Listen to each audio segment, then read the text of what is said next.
श्री राम, जय श्री बालाजी महाराज। मेहंदीपुर बालाजी कभी मत जाना, क्योंकि वहां से आप कभी ठीक नहीं होगे। जैसा आपने थंबनेल में देखा, ये बात वैसी सच्चाई क्यों है मैं आज आपको बताऊंगा इस वीडियो में। क्यों मैं ये टाइटल क्यों लिखा और थंबनेल पे ऐसी बातें क्यों लिखी, क्योंकि कुछ बताने के लिए, कुछ समझाने के लिए। जब व्यक्ति मेहंदीपुर बालाजी जाता है तो वो किस प्रकार की गलतियां करता है, किस प्रकार की कार्य करता है, ताकि वो व्यक्ति इस बात को समझ सके। और जब तक वो समझेगा नहीं, तब तक उसको कभी सद्बुद्धि आएगी नहीं। क्योंकि कुछ लोग ऐसी गलतियां करते हैं और गलती करने के बाद जो है फिर उनको पश्चाताप होता है कि ये मैंने क्या किया। और फिर अब पछताए तो होत क्या, जब चिड़िया चुग जाए खेत। तो इसके लिए अगर ये वीडियो आपको अच्छी लगे तो लाइक करना, चैनल को सब्सक्राइब करना और अपना रिव्यू जरूर देना कि मैंने क्या गलत कहा, कि अगर मैंने गलत लिखा तो बता देना। क्योंकि सबसे बड़ी बात, जब व्यक्ति मेहंदीपुर बालाजी जाता है तो कुछ गलतियां क्या करता है। पहली बार अगर कोई व्यक्ति मेहंदीपुर बालाजी जाता है, कभी भी अकेले मत जाओ। ये पहली गलती सबसे बड़ी है। आप कभी ठीक नहीं होगे अकेले जाने से। परिवार के साथ जाकर जो धोख मारी जाती है, परिवार के साथ जाकर जो भोग लगाया जाता है, उसकी एक अलग महत्वता होती है, उसकी एक अलग कृपा होती है। अगर जो भक्त सोचता है कि मैं अकेला ही जाया हूं, मेरी पत्नी घर बैठी रहे और मेरे ऊपर ही दिक्कत है, नहीं नहीं नहीं। जब परिवार पूर्ण रूप से जाकर बाबा के आगे नतमस्तक होता है तो शारीरिक रोग, दोष, बीमारियां सब खत्म हो सकती हैं। पहली गलती तो व्यक्ति यही कर देता है। दूसरी गलती सबसे बड़ी क्या करता है, जब मेहंदीपुर बालाजी से व्यक्ति आता है, कोई भी प्रेत रोगी जब वापस आता है तो वो क्या करता है कि कुछ परहेज नहीं करता। परहेज को इतना सीरियस ले लेता है कि बस मुझे आज ही इन चीजों से निकलना है। बाबा आपको क्या बोल रहे हैं कि तू राम नाम की धुन अपने घर में चला, अपने अंतर में चला, तब जाकर तू स्वस्थ होएगा। अगर किसी प्रेत ने आपको पकड़ा है या किसी चीज ने आपको पकड़ा है तो कोई ना कोई उद्देश्य आपके जीवन का जरूर छुपा होगा। अगर कोई चीज आपके प्रति, आपके शरीर पर आ रही है तो तूने उसे सद्मार्ग का रास्ता जरूर दिखाया है, लेकिन तू चाहता है कि मैं जल्दी से जल्दी उससे छुटकारा पा लूं। एकदम से आत्मा परमात्मा का ही सूक्ष्म रूप है। अगर वह आज तेरे साथ लगी है तो तेरे कर्मों का कोई पीछे का हिसाब होगा। अब उस हिसाब को खत्म करने की बात सबसे बड़ी ये होती है कि भक्ति पूजा पाठ। वैसे तो आप भक्ति पूजा पाठ करते ना, लेकिन अगर आपके घर में दिक्कत उत्पन्न हुई है तब आप दौड़ दौड़ के भाग भाग के करोगे, क्योंकि समस्या आपके घर में आ गई है। अगर आपके घर में सांप आ गया तो व्यक्ति उसी समय उसको मारने का प्रयास करता है, उसे निकालने का प्रयास करता है। तो एकदम से कभी कोई चीज नहीं हटती ना ही कटती, क्योंकि परमात्मा के माध्यम से ही वो चीज आई है और उन्हीं के माध्यम से ही ये चीज कटेगी। ये बात आपको डिसाइड कर लेनी है माइंड में। और फिर तीसरी बात ये कि जब कभी भी आप एक चौकी से जुड़ते हो, एक दरबार से जुड़ते हो, तो एक ही दरबार से जुड़कर निष्ठावाद होना चाहिए आपको, एक विश्वास रखकर।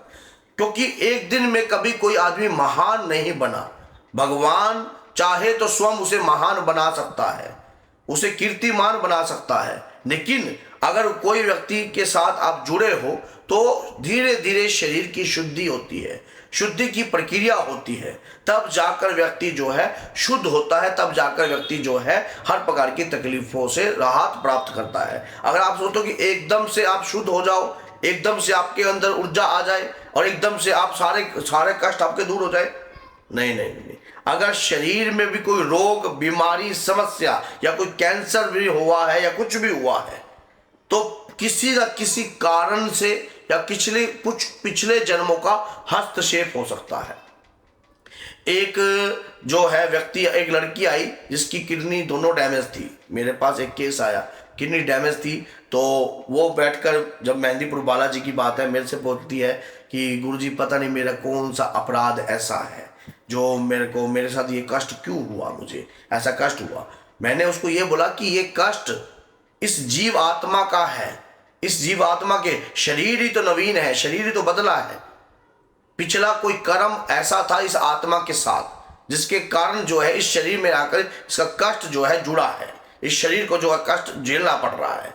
कुछ ना कुछ कर्म जुड़े हुए होते हैं। अगर वो समझने लग जाओ तो संकट तो पहले दिन से ही कट जाता है। मेहंदीपुर बालाजी से कुछ बातें समझनी पड़ती हैं। जब कभी बालाजी से आओ तो घर में अखंड दीप का दान जरूर दीजिए। अगर घर में अखंड दीप, कहते हैं कि बालाजी जोत पे आइए। कई लोग बालाजी से आते हैं, रास्ते में ही सब कुछ गबड़ सब खा लेते हैं, सब खा लेते हैं। लहसुन प्याज का परहेज किस लिए कहा गया है? यहां बात लहसुन प्याज के परहेज की क्यों कही गई है? उसमें तामसिकता विकार उत्पन्न होता है। शरीर भक्ति पूजा पाठ नहीं करता, तामसिकता विकार जब हमारे शरीर में, या विषैले तत्व जब हमारे शरीर में आएंगे तो हमारे शरीर में रहने वाली मलिन या कुपित वायु जो है एकदम भड़क जाती है, और भड़क जाती है, और हमारे विचार भी बदल जाते हैं भक्ति पूजा पाठ से। हम अपने पथ से, अपने लक्ष्य से लक्ष्यहीन हो जाते हैं। इसीलिए यहाँ पर लहसुन प्याज का परहेज बताया गया है। ये नहीं है कि लहसुन प्याज खाने से आप मर जाओगे या आपको कुछ हो जाएगा, नहीं नहीं नहीं, उसमें। और आपको पता है कि राक्षस का ब्लड, और साथ में ये लगा लीजिए कि राक्षस का ब्लड और अमृत मिलने से उसमें गुणवत्ता भी है। आप ये ना सोचो कि उससे, लेकिन इसके लिए आपको मेरी एक वीडियो है चैनल पर कि लहसुन प्याज क्यों नहीं खाना चाहिए। 20, 30, 40 लाख के करीब वो वीडियो गई है, उसको जरूर देख लेना। तो क्योंकि अगर व्यक्ति जब इस प्रकार के परहेज कर चलता है, और प्याज लहसुन की उत्पत्ति कैसे हुई है उसमें मैंने ये भी बता रखा है। तो क्या होता है कि इन चीजों का परहेज कर अगर आप नियम बनाकर अपने जीवन में एक नियम बनाओ, जिसके घर में कष्ट होता है उसको नियम पे उतरना ही है। अगर आप नियम पर नहीं उतरोगे, जैसे कि आपको ज्यादा, ये नहीं कि आपको आप बालाजी हुआ है या आप ज्यादा भक्ति करने लग जाओ। जितना आपका शरीर अलाउड करता है कि आप आधा घंटा बैठते हो तो आधा घंटा करनी है, प्रतिदिन रोज करनी है, एक दिन नहीं। अगर घर में कुछ पूजा पाठ या कोई धूना बताया गया है तो उसको भी आपको लगातार करना है, लगातार करना है, और नियमों को फॉलो कर अपने जीवन में उतारना है कि हाँ भाई ये चीज मैंने करनी है। हनुमान जी को राम नाम की माला जरूर देनी है। अगर हनुमान जी को राम नाम की माला नहीं देते, हनुमान जी को ना हम धन दे सकते, ना कुछ कैसे भी किसी भी प्रकार प्रसन्न नहीं कर सकते। हनुमान जी भोग लगाने से भी इतनी जल्दी प्रसन्न नहीं होंगे जितनी राम नाम की माला देने से होंगे। सीताराम सीताराम सीताराम सीताराम सीताराम, ओम सीताराम ओम सीताराम ओम सीताराम ओम सीताराम ओम सीताराम, सीताराम सीताराम सीताराम, सीताराम की माला दीजिए। और फिर देखिए, सीताराम की माला देकर जो शरीर जिसमें कुपित वायु है, या जिस शरीर के अंदर जो प्रेत रोगी है, अगर वो सीताराम की माला का गुणगान करता है या सीताराम की माला का जाप करता है तो उसके शरीर में अपने आप ही हनुमान जी की तरंगे उत्पन्न होने लग जाती हैं। अपने आप ही आप इस नियम से करो, और फिर देखो किस प्रकार से आपके शरीर से कष्ट नहीं हटता, किस प्रकार से आपके शरीर से प्रेत नहीं हटता।